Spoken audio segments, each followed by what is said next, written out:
ओम नमः शिवाय। दोस्तों पिछले 2 वीडियो में हमने समझा कि सूर्य भगवान जब लग्न भाव में बैठेंगे तो उसका क्या परिणाम होगा, और सूर्य भगवान जब द्वितीय भाव में बैठेंगे तो उसका क्या परिणाम होगा। ठीक है, अब हम समझते हैं कि सूर्य भगवान जब तृतीय भाव में बैठेंगे तो उसका क्या परिणाम होगा।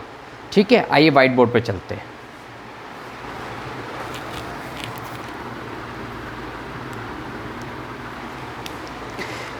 देखिए दोस्तों, जब सूर्य भगवान तृतीय भाव में बैठेंगे तो तृतीय भाव कौन सा भाव हुआ, ये भाव हुआ तृतीय भाव। तो तृतीय भाव किस किस चीज़ का होता है दोस्तों? तृतीय भाव जो होता है वो पराक्रम का होता है। ठीक है, और तृतीय भाव आपके भाई का भी होता है।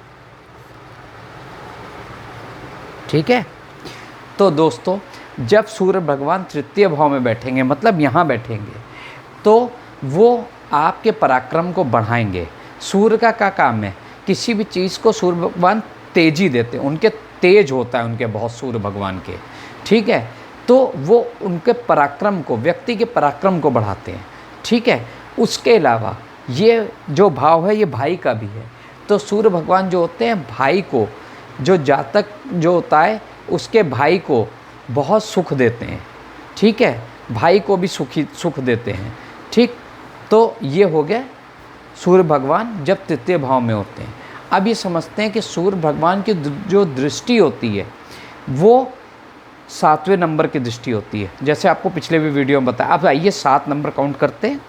देखिए 1 2 3 4 5 6 7, मतलब ये 9वां भाव।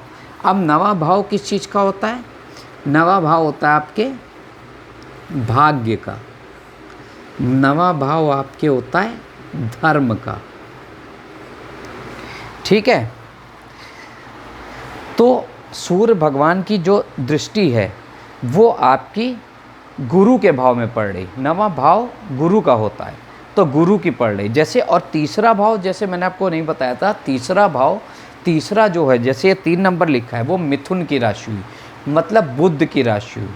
ठीक है, ये बुध की राशि हुई, ये हो गई आपकी गुरु की राशि। तो गुरु जो होते हैं इनके मित्र होते हैं। ठीक है, तो यहाँ पे ये भाग्य से का साथ मिलता है इस इंसान को। ठीक है, और ये बहुत बड़ा धर्मार्थ होता है, या कहिए धर्म कार्यों में लिप्त होता है, चीज़ों में होता है। भाग्य का हमेशा साथ मिलने के कारण, पराक्रम के कारण, ये पराक्रमी जब होता है तो इसको अपने भाग्य का भी साथ मिलता है। ठीक है, धर्म कर्म कांडों में बढ़ चढ़ के भाग्य लेता है।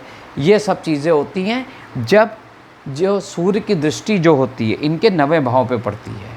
ठीक है, समझ गए? तो अगर आपको ये वीडियो इन्फॉर्मेटिव लगा हो तो इस वीडियो को लाइक कीजिए, शेयर कीजिए और सब्सक्राइब कीजिए। Thank you.